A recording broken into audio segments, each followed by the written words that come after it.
Hello everybody, my name is Eli McKegg, and I am doing a SmackDown review show for you. Today, we had actually a very great night of wrestling in SmackDown, and at the very beginning of the show, they announced a gauntlet match where the winner will face the Universal Champion, Roman Reigns, at the Royal Rumble, and the 5 competitors that they announced were actually a strange combination as well as sort of expected combination of King Corbin, Rey Mysterio, Daniel Bryan, Sami Zayn, and Shinsuke Nakamura. Out of all 5 of those that were announced in that match, I'll be honest, the only one that seemed to make sense to me was Daniel Bryan, that he would be in this match. Even though he did declare himself for the match, it may be one of those things of, oh, he's probably not going to win because he already declared himself for the Royal Rumble. But at the same time, there have been people, I think, that have declared themselves for the Royal Rumble and then taken themselves out later on in the months and weeks coming to the Royal Rumble because they have had better opportunities like this. So that was announced early on in the show. And then what actually started the show was a great segment with the Tribal Chief Roman Reigns and I'm sorry, the Tribal Chief Roman Reigns with main event Jey Uso and Paul Heyman together. I'm sorry, it's new to me doing one of these. And so they go on and talk about how he was done with Kevin Owens. He didn't want to be with Kevin Owens anymore, and it was Adam Pearce's fault that everything that happened to Kevin Owens happened. And so we called out Adam Pearce, and Adam Pearce came out, and right before Roman started talking to him directly, we saw the video package of what happened at the Christmas show with the steel cage match and at the New Year's Eve show, or the New Year's Day show, where Jey Uso fought Kevin Owens, and that's when Roman and Jey pushed Kevin Owens off onto the tables.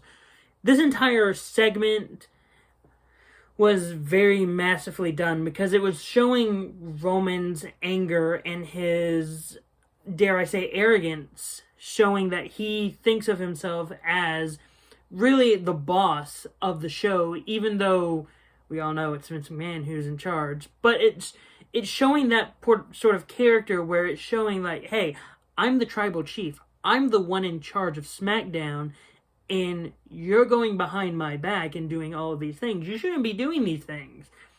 And it was even punctuated by Roman asking Adam Pearce if Adam was calling Roman stupid. Adam trying his hardest to be like, look, I'm not calling you stupid. And then Roman coming back, oh, so you're calling yourself stupid. And like, no, I wasn't saying that either. It was like, oh, so you're calling Vince McMahon stupid. Like, no, I'm not saying any of that. And it got very close to Roman, like, getting very physical and physically attacking Adam Pearce until Paul Heyman came in. And I think, though we couldn't hear the whisper, it was sort of, the only part of the whisper that I could hear was, this is just my suggestion. Was Paul saying, this is just my suggestion. And I think the idea behind it is that he was telling Roman, hey, if you don't want to be suspended and stripped of your title, you let go of Roman. You let go of Adam. Let go of him right now. And so Roman let go of him. It's like, or maybe no one in the room is stupid. Maybe no one in this ring is stupid. Maybe just we'll handle it later. And he just walks out. Adam, like, showing fear in his eyes after this segment. Like, it fully illustrated why Roman is one of the best heels in the WWE roster right now, because he is so good at getting characters to feel fear over what he's done. He's able to show the anger and the arrogance. And the cockiness. He's able to show all those emotions through one sentence and even one look. And having a lot of people act opposite him, whether it be fear or resilience or trying to fight off against him, it's really great. This entire segment, this opening segment, was an amazing moment in this amazing show overall. And I think everything that happened here was great, in my opinion. And I'm willing to say I am a shill for that opening segment. Anyway, the next thing that we move on to was the Intercontinental title match. Big E, the champion, going up against Apollo Crews, the challenger. It started off really bang. Apollo Crews getting in all the offense he could from the beginning, trying to make sure that everyone saw that, hey, I want this title. I want this title. So he's going in. And then sort of like the finish of this part of the match was a superplex from the top turnbuckle and a double pin where Apollo is like cheering up and down. He's like getting on the turnbuckle. Yeah, I won. And then Big E sort of questioning the referee, like, hold on. Like, Big E was being the calm one, and Apollo was like, hey, I won. And so we go to commercial break after all of that. And then when we come back, we get the result of the referee saying, hey, this was a draw. You both had your shoulders down. And because of the draw, Big E keeps the title. And Big E was like willing to be like, yeah, okay, hey, that was a great hard-fought match. You did good. Let's keep it that. Had his fist bump ready. But then Apollo was like, really, bro? This is how you want to win. This is how you want to win. A draw? This is how you want to keep the title? And Big E is like trying to calm him down. He's like, look, it's okay. It's a draw. It's okay. We can move on from this.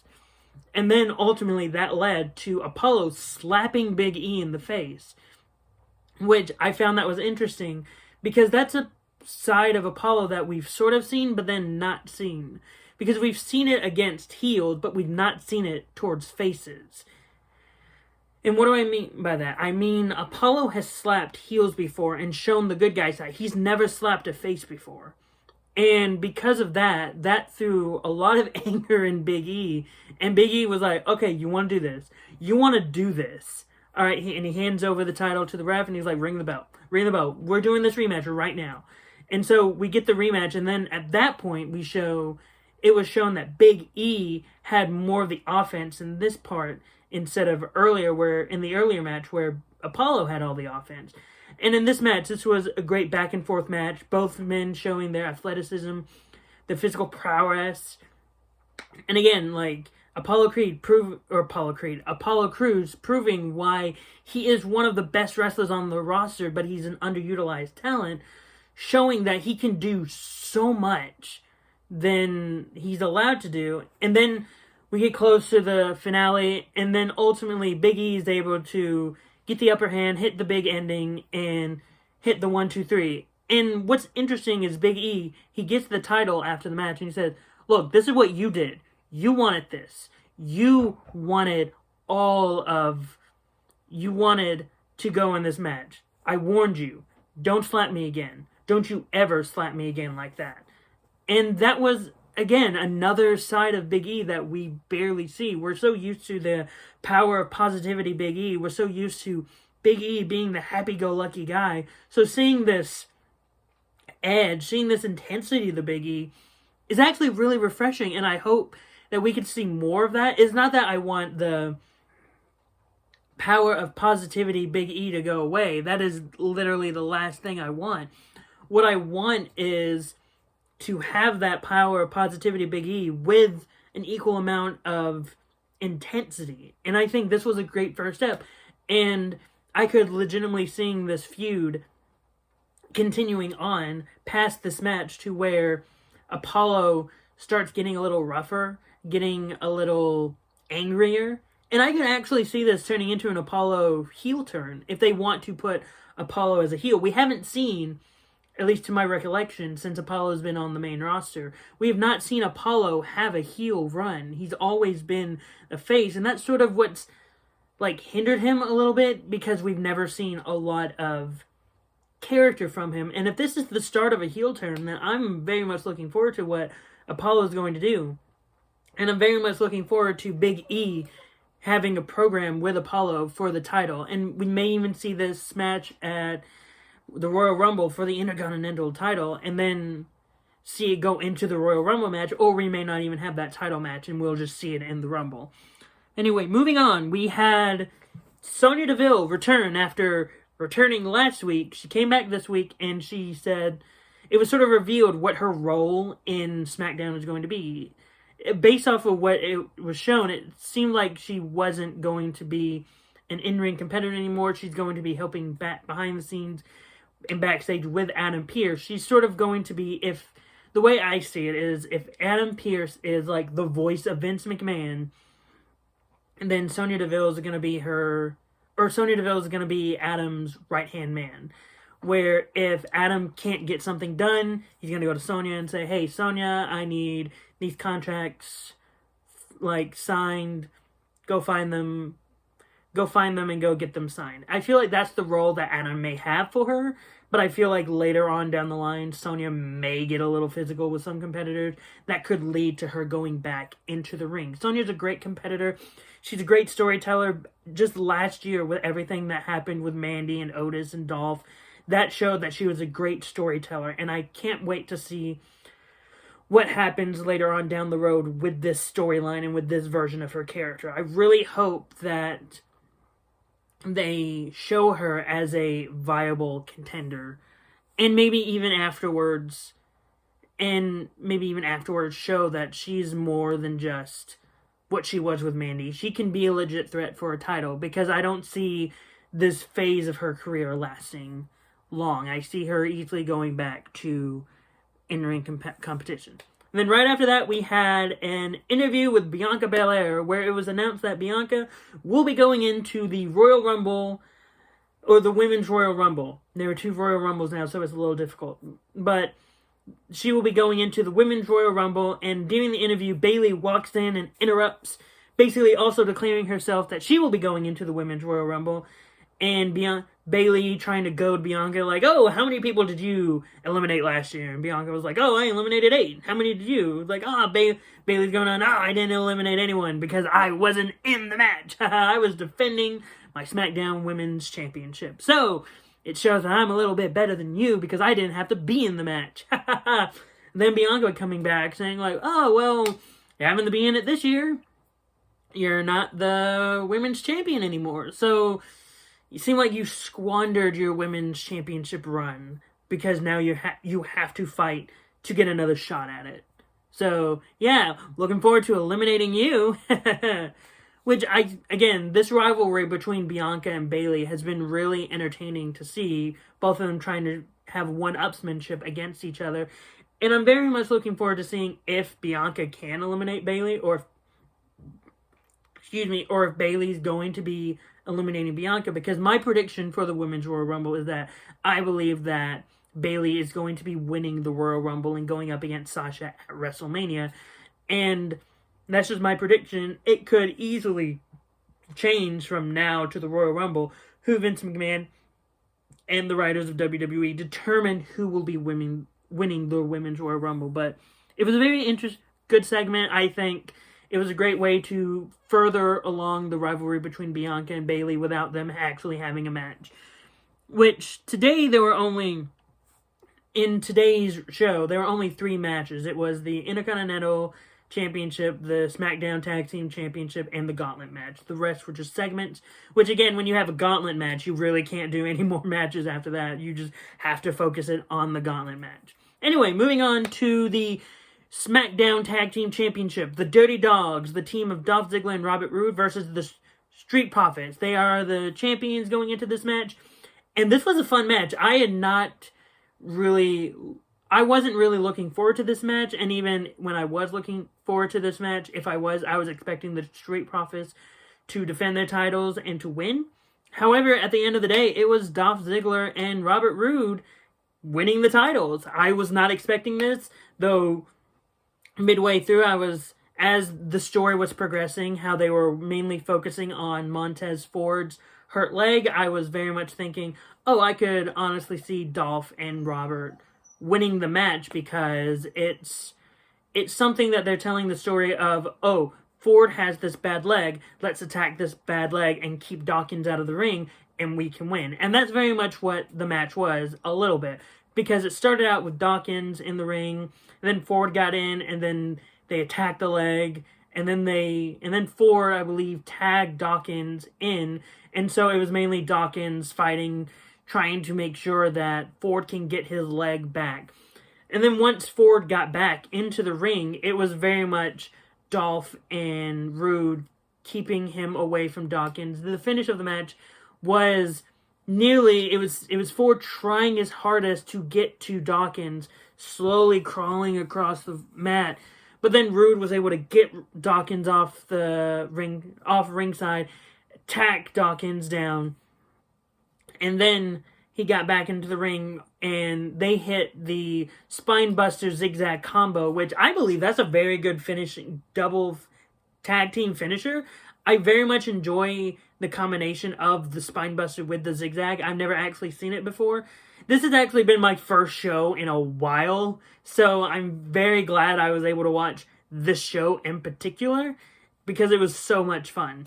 And seeing that combination and seeing the win, I was very much, we have new champions. This is a new dynamic. Street Profits has been tag team champions, whether they be on Raw and SmackDown, since I think March or February. I can't remember when they won the Raw tag team title, but they've been champions for a while. So seeing a new dynamic to the tag team scene on SmackDown is refreshing, and I think that Rude and Ziggler very much earned these tag team championships, and I'm very much looking forward to seeing what WWE does with heel tag team champions. And I really hope that this helps push Ziggler and Rude to a different level than what they were before this. Because before this, I didn't care about Ziggler or Rude, but this match made me care about them again. And I very much hope that this could push them to greater heights. And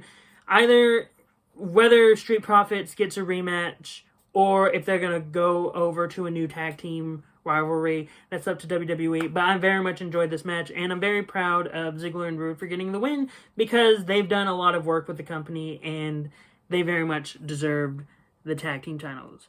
Now, moving on to the next segment that happened, it was Adam Pearce. Again, he was talking to Sonya Deville. They were talking about whether Chad Gable or Otis should be the ones going up against the new tag team champions, or this tag team or that tag team. And then Paul Heyman walks in. Sonya leaves, and then it was a Paul Heyman and Adam Pearce segment. And I think it was very well done, because Paul Heyman seemed very respectful towards Adam, and Adam was being very respectful towards Paul Heyman, until Paul Heyman reveals, like, oh, you're lucky I'm able to pull a few strings like you, and you're going to be in the gauntlet match later tonight as well. So that added Adam Pearce to the gauntlet match, and Adam Pearce has not wrestled a match since 2014, which is very interesting to look at. And I was very much looking forward to this match, because I was like, oh, Adam Pearce hasn't wrestled in that long? Wow, okay, let's see what he can do. I've never seen him wrestle, so I'm very much looking forward to see what he can do against the 5 other competitors that they've announced, like King Corbin, Rey Mysterio, Daniel Bryan, Shinsuke, and Sami Zayn. I'm looking forward to what he can do against them, and I wouldn't be shocked if he wrestled against Shinsuke or Daniel Bryan or Sami Zayn in the independent scene, because, again, I wouldn't be surprised, because most of the wrestlers now in WWE originated from the independent scene, so Adam Pearce had to have gone up against them at least once. Now, moving on, we had another segment before the main event. It was, let me try to remember. Oh, it was Billy Kay with the Riot Squad, and Billy Kay trying to say, oh, look, I am so glad I was able to help you win. I was so glad we are a team. Let's make that Riot duo into a Riot trio. And it was fun. It was just Billy Kay showing her comedic chops again. She's so funny to watch. She's so hilarious. I loved everything. And there was one bit where it was mosh pits. She said, oh, I put mosh pits on my resume. And even when I heard it, I was like, really? Mosh pit? That's funny.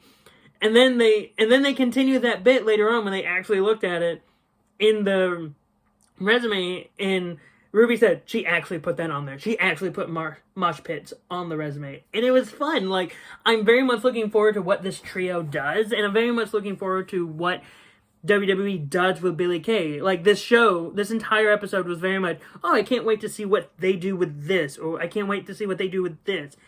Because it's so much fun to watch what happens. Now, we get on Next is we go on to the main event, which is the Gauntlet match. It starts with Rey Mysterio and Sami Zayn. And when this was happening, Sami Zayn was coming out with, "Oh, I'm doing a documentary on the conspiracy against me." And even throughout this, before the match even started, I was thinking, wait, Sami has a relationship with Kevin Owens. Sami could win this match, because if you want to continue the Roman Reigns versus Sami Zayn, or the Roman Reigns versus Kevin Owens storyline, have Sami win, have him do sort of like a face turn of sorts, have Kevin and Sami team up against Roman and Jay. It's that obvious. You could do that story. It's right there in front of them. They could have done that story. However, they decided to go against that, and Rey Mysterio just squashes Sami Zayn. And though I was sad to see Sami do that, I understand sort of why they did that. They want to keep Sami heel, and so you do like a heel tactic and have him being squashed. And it makes sense. Again, though I don't like it, I am going to let it happen, because what else are you going to do? Honestly. And then we move on, the break happens, and then we go on to the next competitor, which is Shinsuke Nakamura. So we get Rey Mysterio versus Shinsuke Nakamura, which, in my mind, I don't remember them having another singles match in the WWE or even outside of the WWE. So this is sort of like a first for me. And I'm watching and I'm like, oh man, this is fun. There are a few botches in there, sure, but no matches without a botch, honestly.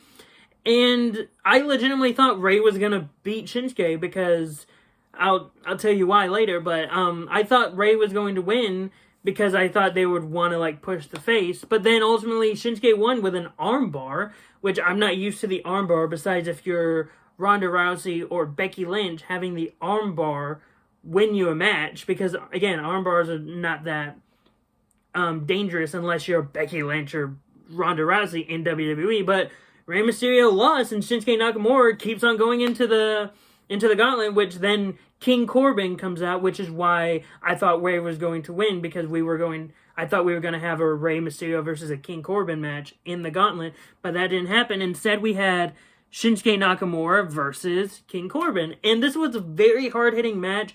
A lot of the offense was very strong. It had King Corbin feeling very much like a heel. And it had Shinsuke fighting back with everything he had. And it wasn't until halfway through this match when I started being like, oh, I could see Shinsuke winning this match. I want Shinsuke to win this match. I want Shinsuke to win this match very much. And that was this match. This one was the turning point. And after I saw Shinsuke pin King Corbin, I was like, oh my goodness, Shinsuke's gonna win. I want Shinsuke to win. And then we get Daniel Bryan versus Shinsuke Nakamura. And I'm like, oh my goodness, this is gonna be a great match. And it was. Like, the striking, the kicks, the punches, the submission moves, like, everything. I was on edge throughout this entire bout. There were a lot of points where I was like, oh, Daniel Bryan's going to win through submission.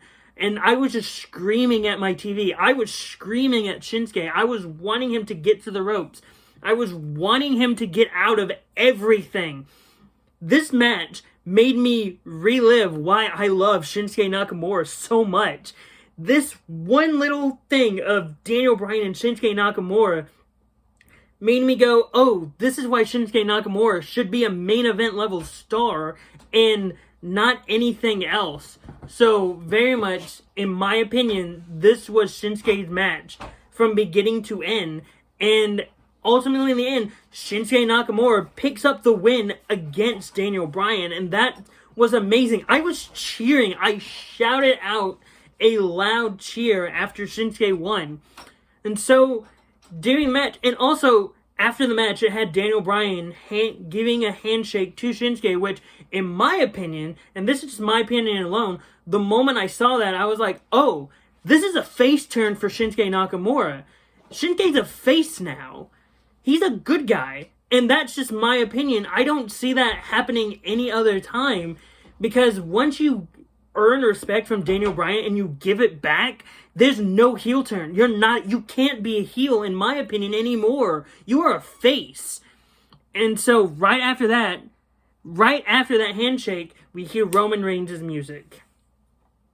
We have Roman Reigns come out with Jey Uso on one side, Paul Heyman on the other. And so we're just waiting for Adam Pearce.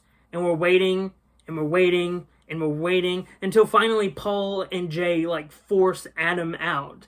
And so Adam Pearce gets into the ring, and we're waiting for the match to happen. The Roman and Jey are still in the ring. The ref's in the ring. Adam's in the ring. Almost everyone is in the ring. And then Jey and Roman just destroy Shinsuke. And that's what happens. They destroy him, and because he's tired. He was in the gauntlet match for the longest. Of course you're gonna, get destroyed by Roman and Jey. And so, right after that, Roman just says, hey, do your job. Do your job. Pin him. And Adam doesn't. And Roman and Jey destroy Adam. And after Adam is laid out, Roman says, ring the bell. Ring the bell. And the bell rings, and Jey puts Adam on top of Shinsuke. 1, 2, 3, Adam Pearce versus Roman Reigns for the Universal Championship at the Royal Rumble. And I understand, I was hating that so much. I was like, you gotta be kidding me. After everything Shinsuke went through, you're doing this?